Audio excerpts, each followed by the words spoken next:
তৃণমূল কংগ্রেস সরকার চরম সমস্ত ভুল করছে। যে সরকার পক্ষ হোক বিরোধী পক্ষ হোক, যারা রাজনীতিতে আছেন তারা রাজনীতিতে এসেছে। কেন মেয়েরা স্বাধীন হবে না, কেন ভয় পাবে, এখনো কেন ভয়ে ভয়ে থাকবে? আজকের যে স্বাধীনতা দিবসটা আমার মনে হয় খুব লজ্জার স্বাধীনতা দিবস। সব থেকে বেশি মলেস্টেশন কেসেস হয় বাড়িতে তাদের ফ্যামিলি মেম্বারদের থেকে। আমি বলছি, আমার যদি 5 জন বান্ধবী থেকে থাকে তার মধ্যে 4 জনই মলেস্টেড হয়েছে।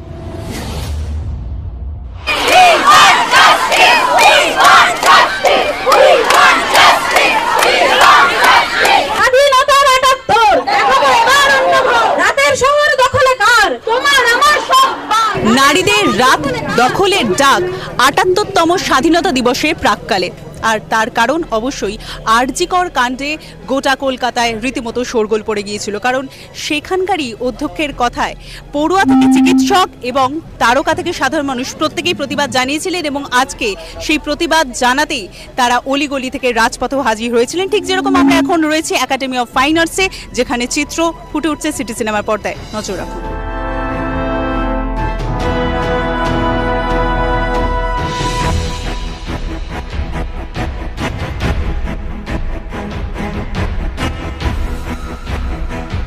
আমার ৫৬ বছর বয়স, আমি কোনোদিনও স্বাধীনতা দিবসের এই ১২টার সময় এরকম দেখিনি রাস্তা। কোথাও ৫০ জন, কোথাও ৫ জন, কোথাও ৫০০ লোক। তারা স্বতঃস্ফূর্তভাবে হাঁটছে, তাদের পিছনে কোনো রাজনৈতিক কিচ্ছু নেই, একটা আবেগে তারা হাঁটছে। দেখলেই বোঝা যায় তারা এক একটা আবাসনের লোক বেরিয়ে পড়েছে, এক একটা ছোট ছোট বাড়ির লোক, পাড়ার লোক তারা হাঁটছে সে সারা রাস্তা ধরে। এখানে আমার আসতে ওই জন্য দেরি হয়ে গেল। প্রত্যেকটি গলিতে এরকম মানুষ বেরিয়েছে। খুব আমার যেটা কষ্ট হয় ভাবতে, এ তো একটা এমন ঘটনা নয় যে একটা নতুন ঘটনা, আমরা এরকম কখনো দেখিনি। যুগ যুগ ধরে এরকম কিন্তু নারকীয় ঘটনা ঘটে চলেছে। আমার কষ্ট লাগে, অপমান লাগে, দুঃখ লাগে ভাবতে, যারা এই পৈশাচিক কাজগুলো করেন তাদের জন্ম হচ্ছে নারী গর্ভে। এই যে কত বড় আইরানি, এই যে কত বড় দুঃখের, অকল্পনীয়। আমি একটাই অনুরোধ করব যে সরকার পক্ষ হোক বিরোধী পক্ষ হোক, যারা রাজনীতিতে আছেন তারা রাজনীতিতে এসেছেন মানুষের ভালো করার জন্যে। তারা একত্রিত হয়ে নিজেদের মধ্যে কোনো রকম বাকবিতণ্ডা না করে দোষীকে খুঁজে বার করুন, এবং বোঝা যাচ্ছে যেখানে একাধিক মানুষ দোষী সেটাকে খুঁজে বার করুন। সেই ক্ষমতা তাদের আছে, আমরা বিশ্বাস করি। এটাকে প্রলম্বিত না করে রাজনৈতিক কোনো রকম তরজার মধ্যে না গিয়ে তারা জাস্টিস দিন, যাতে এই মানুষগুলোর একটা অন্তত ভরসা আসে এবং এমন দৃষ্টান্তমূলক শাস্তি ও ভবিষ্যতে মানুষের হাত পা কাঁপবে এরকম কিছু ভাবলে পড়ে। এতদিন ধরে এগুলি বারবার করে চলতে পারে না। এটা একটা অসুখ, একে একদম উপরে না ফেললে হবে না। এটা আমাদের একমাত্র ভরসা। কিন্তু যারা আমাদের রাজনীতিতে থাকেন, সরকার এবং বিরোধী পক্ষ, তারা যদি একত্রিতভাবে লড়াই না করেন এ কোনোদিনও শেষ হবে না।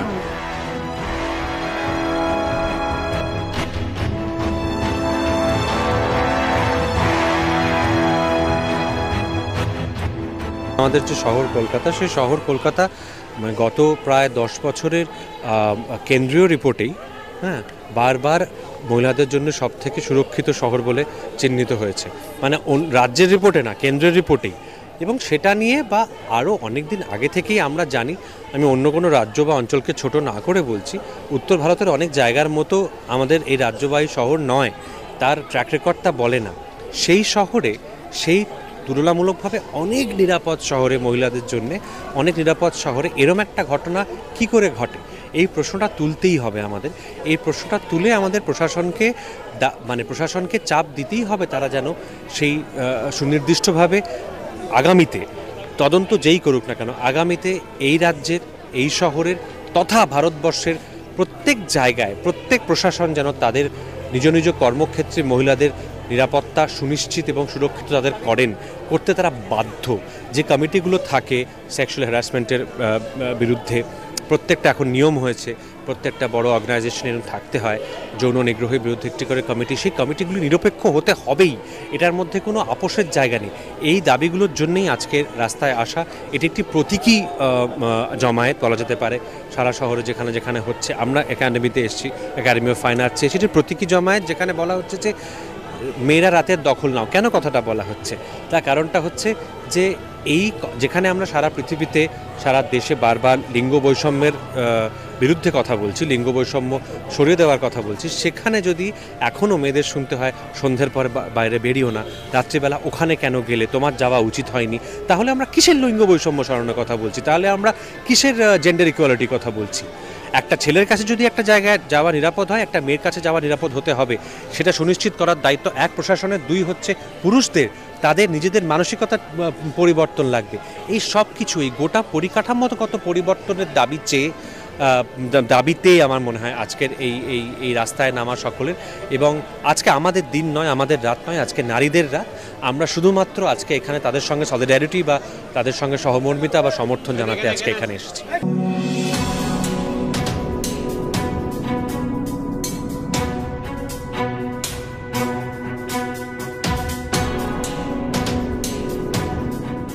চাই যে ইনিশিয়েটিভটা এগিয়ে যাক, এখানে কেন থেমে থাকবে? সবাই আমরা এক হয়েছি, কত কত হাজার হাজার মানুষ, কেউ তাদের ডাকেনি, কেউ তাদের বলেনি, কেউ তাদের জোর করেনি আসার জন্যে, স্বেচ্ছায় সবাই এসছে। নিশ্চয়ই ইনিশিয়েটিভটা এগিয়ে যাবে। মহিলাদের সুরক্ষা দিতে হবে, প্রোটেকশন দিতে হবে, সেইটাই হচ্ছে আসল কথা। কেন মেয়েরা স্বাধীন হবে না, কেন ভয় পাবে, এখনও কেন ভয়ে ভয়ে থাকবে, কেন পুরুষ মানুষকে ভয় পাবে? পুরুষরা তো ভয় পায় না, যেখানে ইচ্ছে নির্দ্বিধায় নির্বিঘ্নে চলে যায় বুক চিতিয়ে, কিন্তু মেয়েরা তো যেতে পারে না, ভয় পায়। অন্ধকারকে ভয় পাবে কেন? অন্ধকারটা যেরকম ওদের, সেটা আমাদের তো। কেন আমরা ভয় পাবো?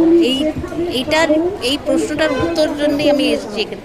মনটা ভারাক্রান্ত, মন খুব দুঃখ হয়েছে। বাচ্চা মেয়েকে এইভাবে ভাবা যায় না। কিন্তু আজকে যদি সবাই একত্রিত হয়ে যদি এই দাবিটা আমরা করতে পারি, মেয়েরা যদি এই দাবিটা করতে পারে এবং যদি সবাই মানে এবং সেই সম্মানটা দেয়, আমাদের মহিলাদের, নারীদের যদি সেই সম্মানটা দেয়, তাহলে অনেকটা হয়তো ওই মেয়েটাই জয়ী হলো শেষ পর্যন্ত।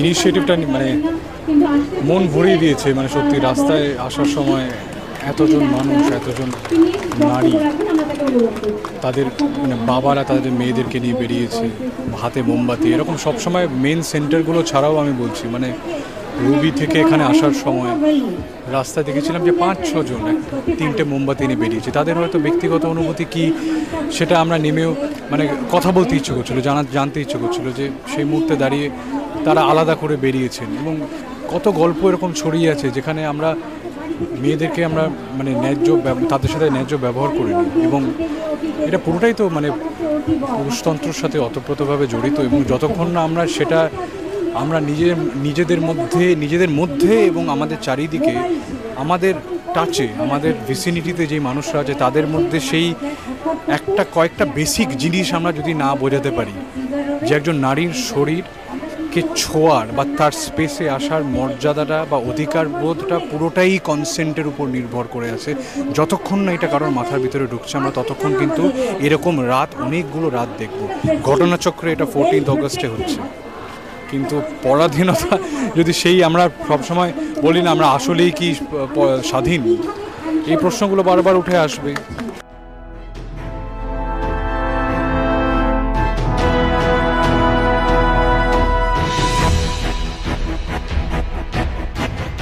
এই স্বাধীনতা বোধহয় আমরা চাইনি কেউ। এই স্বাধীনতাটা যে আমি আমার জীবদ্দশায় দেখে গেলাম, এটা বোধহয় সব থেকে লজ্জার। আর সেটা কলকাতায় বসে আমাদের নিজেদের শহরে বসে দেখছি, এর থেকে লজ্জার আর কিছু হয় না। আজকের যে স্বাধীনতা দিবসটা আমার মনে হয় খুব লজ্জার স্বাধীনতা দিবস। আর সেই স্বাধীনতা দিবসটা জানি না, এটা কাম্য ছিল না। আর এর উত্তর কিন্তু দিয়ে যেতেই হবে সবাই।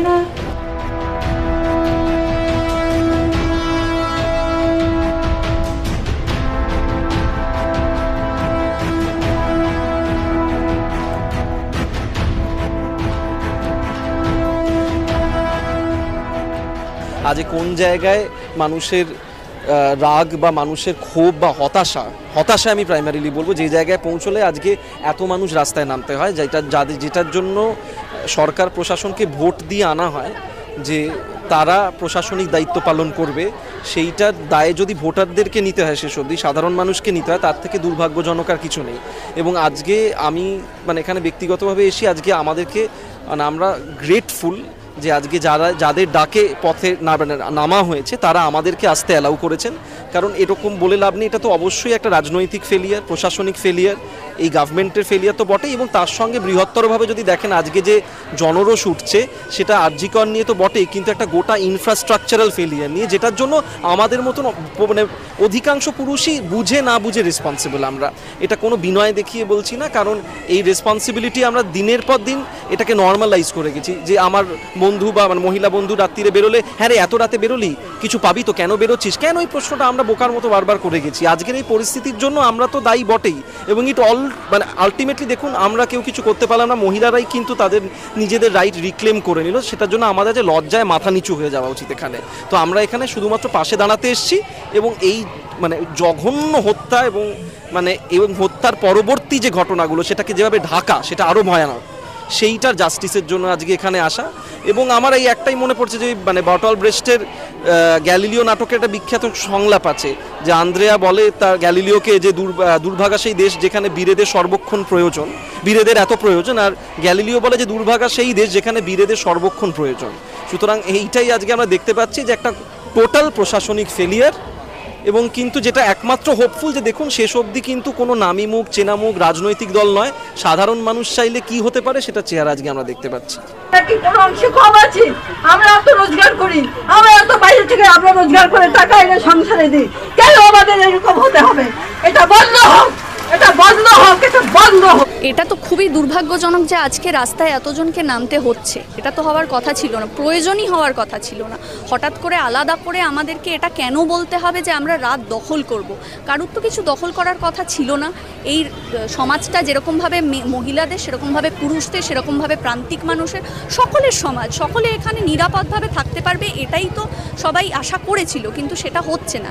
এবং এটা এখনকার ঘটনা নয়, শুধুমাত্র আরজি করে ঘটনা না, দিনের পর দিন এরকম নানান রকমের ঘটনা ঘটে গেছে, যেটা শুধু কর্মক্ষেত্রে আমি বলবো না, বাড়ির ভেতরে মহিলারা সেফ ফিল করে না। সব থেকে বেশি মলেস্টেশন কেসেস হয় বাড়িতে, তাদের ফ্যামিলি মেম্বারদের থেকে, তাদের টিউশন টিচার্সদের থেকে, সিকিউরিটি গার্ডদের থেকে। আমি বলছি আমার যদি 5 জন বান্ধবী থেকে থাকে তার মধ্যে 4 জনই মলেস্টেড হয়েছে কোনো না কোনোভাবে, অ্যান্ড ইট ইজ নর্মালাইজড। আমরা এই নর্মালাইজ যাতে না করা হয় সেই জন্যই আজকে রাস্তায় আছি, যে আমরা যাতে আপাদমস্তকভাবে একটা সোসাইটালি একটা স্ট্রাকচারাল চেঞ্জ পেতে পারি, যেখান থেকে মহিলারা কিছুটা হলেও সুরক্ষিত ফিল করে। অ্যান্ড দিস ইজ স্যাড যে আমাদেরকে এটা নিয়ে বলতে হচ্ছে, এটাই হওয়ার কথা ছিল, কিন্তু উই হ্যাভ টু, যেহেতু আমাদের নেই সেহেতু আমাদের ছিনিয়ে নিতে হবে। আমাদেরকে বারবার করে বলতে হবে যে কিছু স্ট্রাকচারাল চেঞ্জ দরকার, মানসিকতার বদল দরকার, যার জন্য এডুকেশন সিস্টেমের মধ্যে তোমাকে ঢোকাতেই হবে ট্যাবু সাবজেক্ট যেগুলো আমরা বলি।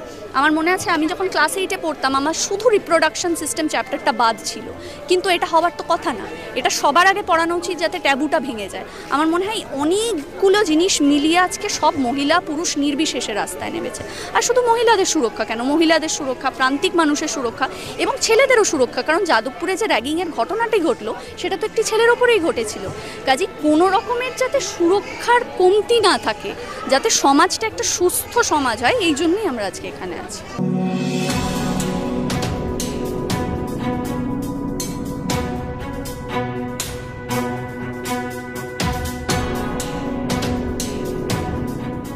আমি আজকে এখানে এসেছি মনের তাগিদে, কারণ আমিও মহিলা এবং আমি চাই, এবং যে ধরনের কথা, কুরুচিপূর্ণ কথা অনেক সময় অনেকে বলে থাকেন বিকজ অফ প্যাট্রিয়ার্কি, মহিলা পুরুষ নির্বিশেষে তাদের যে মনোভাব সেগুলো সত্যি খুবই বেদনাদায়ক। আজকে যে ঘটনার সূত্রপাত হয়েছে এটা, কিন্তু সেখানেই যেন থেমে না থাকে।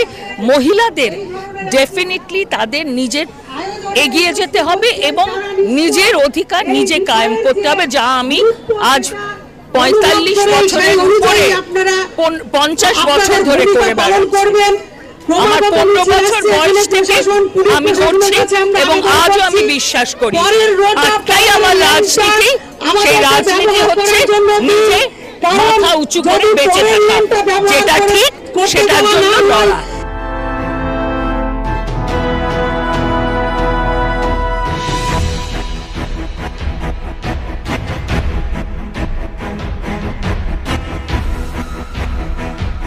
এই মুহূর্তে আরজি করে ভাঙচুর হচ্ছে, এটা আমার কাছে এখন অনেক বেশি জরুরি। এই আন্দোলনটা আজকে রাত দখল করো এটা একটা পর্যায়ে পৌঁছে গেছে এবং আমরা জানি যেটা রেশমি বললো এটা এক রাত্রির ব্যাপার নয়, কিন্তু এই মুহূর্তে আমার মনে হয় যে তৃণমূল কংগ্রেস সরকার চরম সমস্ত ভুল করছে। মানুষের জেদ, মানুষের রাগটাকে আরও বাড়িয়ে দিচ্ছে। আরজি করে যে ঘটনাটা প্রশাসনিকভাবে সামলানো যেত সেটা না করে তৃণমূল তাদের স্বরূপটা চেনাচ্ছে, তারা গুন্ডা পাঠাচ্ছে আন্দোলনকারীদের দমন করার জন্য।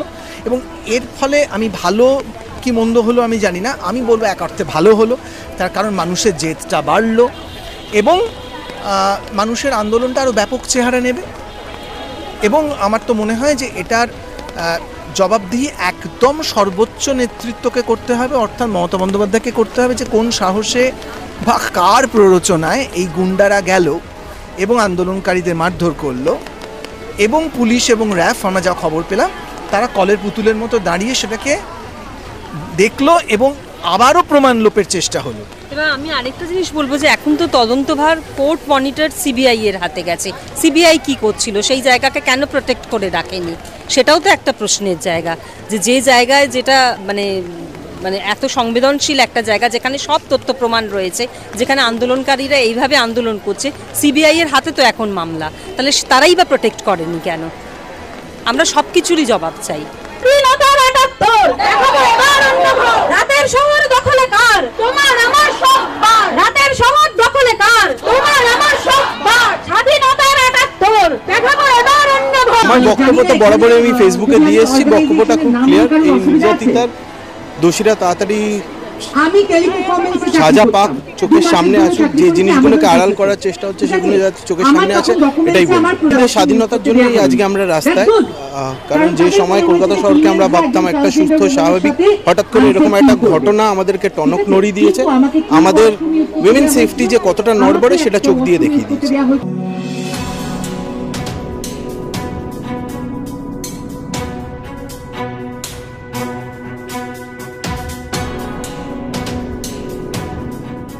সবথেকে বড় কথা কি জানো তো, রেপ মানসিক বিকৃতি, এটা না সবথেকে বড় করা।